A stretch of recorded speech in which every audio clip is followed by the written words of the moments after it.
Hey, what's up, everybody? I'm Christy. You already know that, hopefully. I'm going to share today I would call it a low impact mobility slash warm up. All right. I'm not even going to call it a workout. This is an excellent kind of flow to do before you know you're going to lift heavy. If you want to get a better performance out of your strength training, and or if you've just like had an off day or want this to be an off day from training, this is a great like movement flow for you. Okay. I do it specifically when I'm warming up, but you can do it whenever you want. All right. So I wanted to share this with you as a bonus workout. Let's get started. We're going to bring our feet about hip distance apart. I personally like to be barefoot, so I'm going to lift all 10 toes. I'm going to try and grip the ground underneath you. If you're not going to be barefoot, I do suggest being in something a little bit more flat, less of a running shoe, more of a flat training shoe, something that has a pretty wide toe box so you could spread out all 10 toes. And then we'll start with some spinal stretches. Believe it or not, your spine has 6 different types of movement. So let's take a nice big inhale, reach the arms up overhead. And then as you exhale, the first movement that your spine has is a forward fold. Relax the back of your neck. You can shake your head yes and no there, release some tension, and then let's roll it up. When we have flexion, we're also going to have extension. So now you can clasp the hands behind your back, open up the chest. If it feels okay, open up your chest and look back or up towards the sky. The third is going to be lateral flexion, right? So we'll take it over in one direction here.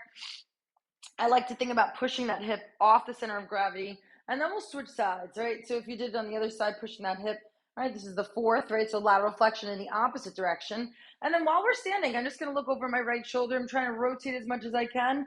You have rotation, right? This is rotation in one direction. You have rotation in the opposite direction. That's all 6 right there. Then we're going to take it out to a nice little walkout. I'm going to walk out to the top of my mat. I'm going to find a plank position. I'm going to slowly walk it back. Now, if you've been with me for a long time, you can move as fast or as slow as you'd like. If you're new to me, just kind of move with me so that way we can kind of stay on the same page here. We're going to start to add on. All right, I'm going to walk it out to the top of the mat, find a plank position. Hands are stacked right underneath my shoulders. I'm going to step my right foot, the entire right foot. I'm going to open up my right arm, right? So same leg. We're going towards the leg that's up. I'm going to reach this arm, really stretching out the hips. Now, if I wanted to play around here, I might rock forward and back. All right, so this is why I do suggest as a warm-up or mobility drill, and maybe melt the hips lower. And then we'll find the plank again. We're going to walk back to the standing position. Whew, nice big reach up overhead. Then we'll do it on the second side. I'm going to walk all the way out to the top of the mat. Slowly but surely place my hands directly underneath my shoulders. Step my left foot now. I'm going to reach that left arm up, right? And then from there, I'm going to rock forward and back a little bit. Maybe I place my hand down, looking over my shoulder, working that spinal rotation, melt the hips a little bit lower. And then today, I'll just step my hands back. I'm going to find all fours position. So moving in through a nice little cat-cow. If you're a yogi, you know all about the cat-cow. If you're new, you're going to place your hands directly underneath your shoulders and your knees right under your hips. Take a nice deep exhale. Exhale, releasing the air. Look for your belly button, round up. And then inhale, it's like as if the lungs are expanded. Inhale, maybe you look just straight forward. If it feels good, maybe you look up towards the top. Exhale, push the floor away. Round up those upper back muscles. Really have some energy. Look for the belly button. Inhale, think about pulling your heels of your hands towards your knees. And then you can make like some small movements here. We're going to take another, that rotation, right, of the T-spine. I'm going to reach my right arm up and then sew it under. Reach my right arm up and then sew it under. One more, up, take it under, and reach the opposite arm, just kind of hang here. All of this should feel good. We don't want to stress anything, especially if you're doing this as a warm-up. Now on my second side, right, so if I'm doing this as a warm-up, I'm just kind of trying to take inventory of my body today. Remember that today's workout is going to be different than yesterday's workout, which will be different from tomorrow's workout, and so on. So you kind of have to listen to your body and get a good understanding of how you're feeling today. Once we get through those here, we're going to move through a little clamshell.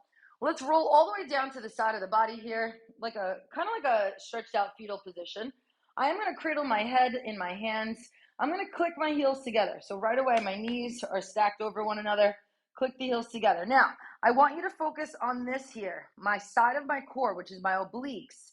I'm going to think about not just chilling here. I'm gonna lift the side of my core away, so I have some space here. And then as I make this little diamond, I'm gonna click the heels together, keep the heels in line with my butt, right? And make sure that there's tension as I click the heels together, open up to the diamond. Yep. Now I like to exhale as I lift the knee. Yep. Now you should be feeling this side butt. If you feel like you're all the way out here, then you might feel a little bit more in the hip flexor. Make sure, and sometimes I even place my hand here, make sure that you're really getting that side butt to heat up. And when we switch to the second side, we'll talk about how important that is. 3, 2, and 1. I'm going to gently just move on over, switch it up to the other side. Let's get those clamshells on the second side. Some of you don't know, but I had knee surgery in 2019, November to be exact. And basically, we did a lot of side butt, right? This glute medius, it's the smaller of your 3 glute muscles. And it is responsible for a lot, but particularly responsible for the health of your knee. So although we're doing all this booty work, this is going to come in to make sure our knees don't cave in when we squat, our knees don't cave in when we run, when we deadlift, but more importantly, our knees don't bother us or give us any sort of pain as we're just living our life, right? All right, once you get through, it should be about 15 of these clamshells on one side. 3, 2, I always know because my booty starts to get numb. Just kidding, just kidding. All right, we're going to start with our glute bridges. I want you to keep the toes pointing forward today. You can keep them as wide as you want. Now, one of the things I see often, so I'm going to just go through a little myth here. You see how my back is already arched and I actually have space between my lower back? And then folks say, I just feel this in my lower back. And that is because your back is arching. We don't want that. I want you to push the lower back down, right? Push that lower back down. Squeeze your butt from the very bottom. Don't wait to get to the top. Squeeze, squeeze, squeeze. Let's press it up. Get nice and high onto your shoulders. Be mindful. You should always be able to see your belly button and then slowly lower. What I mean by that is you don't want to be like all the way out here. Now I can't see my belly button and my back is arching. So I'm going to tuck this pelvis under and then drop it down. If that doesn't work, I'm going to give you a cue, and I only give this to certain folks. I want you to think about squeezing your butt. Pick up a penny from the bottom with your booty. Yes, your booty. Keep the penny all the way up to the top and then all the way down to the bottom. Keep the penny, keep the penny, keep the penny, then relax the penny. I know, everyone's like, ew, but it works. Scoop the pelvis up and under. Now I'm going to give you another sensation. Pull the heels towards your butt. Your feet are actually not going to move, but I want you to think as if you had like a slider underneath both heels and you're pulling back. If you just did that, did you feel your hamstrings, the back sides of your legs light up? I hope you did. Alrighty, from here, we're going to set it up. Take one more big deep breath. Ooh. Bring the knees into a tabletop position. Not close, not far, tabletop. Knees directly over the hips. My heels are directly in line with my knees. Now, keep a neutral spine through your lower back. Not forcing anything, neutral. I'm going to take a nice deep exhale. I'm going to keep my arms here, just get the legs going. Take my right leg out, nothing changes through my back. Then take the left leg out. Nothing changes. Keep this knee away from you. Right? What ends up happening is we go here and then nothing's really happening. Knees have to stay 90 degrees. Now, I'm going to place both of my hands onto my left knee. We're going to do 5 here. I want you to take a big inhale. Exhale, kick that right leg out. Inhale to bring it back. Relax the shoulders. Keep pushing this knee away.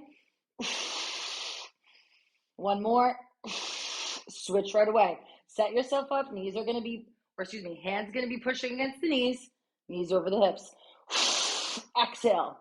I am a stickler for good form. So in this 4-week strength, if you get nothing else, you should get proper form, proper alignment, and functional movement. I'm all about form. Once you get through 5, you can slowly but surely turn it over to the side. We're going to go through a nice little down dog. I like to pull from elements from my past. As many of you know, I was a dancer, then got into fitness in 2011, became a personal trainer in 2015. Before that, I was teaching classes. All right, we can take a nice little up dog if that feels nice. Take it to the down dog one more time. Deep exhale. One more. All right, so I've been in the game for a hot second. I started with Zumba. I know, I always share that. Now, turn the toes out slightly. Walk your feet and hands back. If you're used to the yoga, it's a goddess squat. So I have my weight heavy in the heels. I want you to take your two fingers right here. If you can, you're going to pull your toes or just hold the arches of your feet. Go ahead and set it up. Drive the heels down, hips up, and then sit your booty back down. Keep your focus ahead. Nice long spine. If you're curling right now, and I also want you to know, both heels should be down. Don't let the heels come up. Go ahead and take a nice little forward fold, and then sit the booty back down again. One more. Nice little forward fold. Ooh. Alrighty, and then slowly but surely you could roll it up. All right, you went through a lot of spinal movement. Your body should be a little bit warmer than when you started. And I advise you, I encourage you to go back to some of the movements that felt good that you might want to do again. We're going to take some squats. My squat is always going to be different from your squat. Your squat is going to be different from your neighbor's squat, but there's no wrong squats. Alrighty, so just take inventory of your body. I'm sitting my butt back and down. I have a nice long spine, pushing the knees out over my last two toes. Chin should be parallel. And check in. Maybe you need to sit a little lower. Right? Sometimes I find myself moving through my hips as I get my legs ready for whatever my workout's going to be. All right, this is the time where you prep. I like to tell people you wouldn't walk into a meeting. I mean, maybe you would. I don't know your life. But you wouldn't walk into a meeting unprepared, right? So we got to prepare the body for what we're gonna do. Alrighty, last two little exercises today. I like this big hip opener. I'm gonna step out to a lateral lunge. I'm lifting my knee up, open it, internally rotate it, step it out towards a lateral lunge. Here, out, nice little internal rotation. Feel that hip. Step it out. Maybe one more. Push that booty back. Beautiful. Let's switch it up. I'll show you on a little bit of a diagonal so you can see my knee is lifting. I'm opening it, then I'm internally rotating, and then I'm stepping out towards that lateral lunge. Knee up, open, internal, push that booty back. All right, when we set it up, we want to make sure that the knee is pushing out. So here, push out over your last two toes. Last one. And then we're going to get into some good mornings to stretch out the back side of the legs. We're going to take just the good morning. So standing right over, shoulders right over the hips right over the heels. You can place the hands to the back of the head. We'll take a nice little hip hinge and then stand up. Now keep in mind, in the 4 weeks, we are going to go through the fundamental movements. A hip hinge, right, which is not a squat, right, is going to set you up for your deadlifts, kettlebell swings, etc. Keep it here. You can see I have a very light bend in the knees, and I want to make sure my body weight is not right or left. It's right in the middle. Belly button is right in between both feet. Push that booty back. Last one today, we're going to rotate the thumbs up. These guys, yep. I'm going to take a hinge, rotate those thumbs up, squeeze between the shoulder blades, and then stand up nice and tall. My folks, if you are at the desk, if you drive, if you're nursing a baby, if you're like all those muscles are relaxed back there, we want to open those up, right? So I'm rotating, squeezing my shoulder blades, relaxing the shoulders, getting some tension through the back side of the body, and then stand up. Last few. Last two. One more. One more. Nice big deep breath. Beautiful. You could shake that out. Relax the neck, relax the wrists, roll out through your ankle. You are ready to go. Or if that was your movement of the day, that was your movement of the day. Again, I encourage you to find something that maybe you want to go back to. Maybe it felt good to do the walkouts. Maybe it felt good to do the clamshells. And focus on that. Especially if you're going to do a heavy leg day, focus on warming them up. You're like, hi, are you home? We're going to do stuff today. Anyway, follow along for more. You could always tag me at Christy_fitness on Instagram, of course. And follow for more. You'll get more bonus workouts coming at you. Okay. Love you. See ya. Bye.